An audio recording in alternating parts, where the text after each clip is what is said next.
আসসালামু আলাইকুম বন্ধুরা, আশা করি আপনারা সবাই ভালো আছেন। পাকিস্তান কর্তৃপক্ষ চীনের সহযোগিতায় নির্মিত সক্রিয় AM-350S এবং মাসান রাডার সিস্টেম দক্ষিণ এশিয়ার আকাশ প্রতিরক্ষা ব্যবস্থায় একটি বড় ধরনের পরিবর্তন বা গেম চেঞ্জার হিসেবে বিবেচিত হচ্ছে। এই সিস্টেমগুলো মূলত পাকিস্তান সেনাবাহিনীর আকাশ প্রতিরক্ষার সক্ষমতা, বিশেষ করে স্টিল ড্রোন এবং ক্রুজ মিসাইল শনাক্তকরণ এবং প্রতিরোধ সক্ষমতা উল্লেখযোগ্যভাবে বৃদ্ধি করেছে। AM-350S এটি একটি দেশীয়ভাবে তৈরি দীর্ঘপাল্লার 3D আকাশ নজরদারি রাডার। এটি এশা রাডার প্রযুক্তিতে চলে। এটি প্রায় 350 কিলোমিটারের দূর পর্যন্ত লক্ষ্যবস্তু শনাক্ত করতে সক্ষম। 60,000 ফুটের বেশি উচ্চতাতে থাকা বিমান শনাক্ত করতে পারে এটি। স্টিল সক্ষমতা হিসাবে এটি আধুনিক স্টিল যুদ্ধবিমান, ড্রোন এবং ক্রুজ মিসাইলের মতো ছোট রাডার ক্রস সেকশন RCS বিশেষ লক্ষ্যবস্তু চিহ্নিত করতে সক্ষম। এটি একটি কৌশলগত ট্যাকটিক্যাল এশা রাডার যা মূলত স্বল্প পাল্লার। এর শনাক্তকরণ সক্ষমতা প্রায় 100 থেকে 105 কিলোমিটার পর্যন্ত। এটি মূলত সম্মুখভাবে প্রতিরক্ষা ঘাঁটি এবং সংবেদনশীল সামরিক স্থাপনা রক্ষায় ব্যবহার হয়। এই রাডারগুলোর আসল শক্তি হলো এদের চীনা স্যাটেলাইট সংযোগ এবং নেটওয়ার্ক কেন্দ্রীয় যুদ্ধ কাঠামোতে।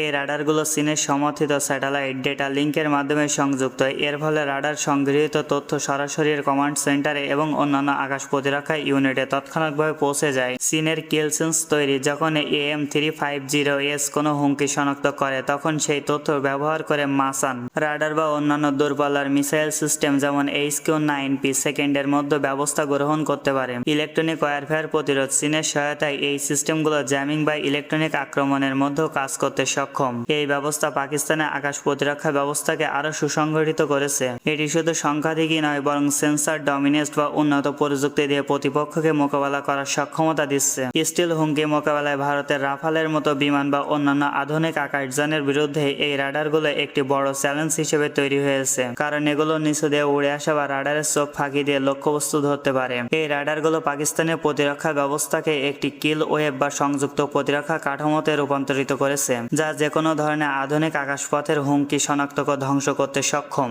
পাকিস্তান চীনের সহযোগিতায় PRS-CEO-3 নামে একটি অত্যাধুনিক রিমোট সেন্সিং স্যাটেলাইট মহাকাশে পাঠিয়েছে। এটি শুধু একটি স্যাটেলাইটই নয়, এটি পাকিস্তানের জন্য একটি স্ট্র্যাটেজিক্যাল গেম চেঞ্জার। PRS-CEO-3 মূলত একটি আর্ট অবজারভেশন স্যাটেলাইট যা পৃথিবীর পৃষ্ঠে উচ্চ রেজুলেশনের ছবি সংগ্রহ করে। এটি ব্যবহার করা হয় সীমান্ত নজরদারিতে, সামরিক গতিবিধি পর্যবেক্ষণ করার জন্য, প্রাকৃতিক দুর্যোগ ব্যবস্থার জন্য। এই স্যাটেলাইটটি দিনে রাতে এবং খারাপ আবহাওয়ায় নজরদারি চালাতে সক্ষম, যা এটিকে আরও ভয়ঙ্কর কার্যকর করে তুলেছে। PRS-CEO-3 স্যাটেলাইটটি রয়েছে উন্নত সেন্সর ও ক্যামেরা, যেগুলো সিনথেটিক অ্যাপাচি রাডার এবং অপটিক্যাল ইমেজিং প্রযুক্তি ব্যবহার করে।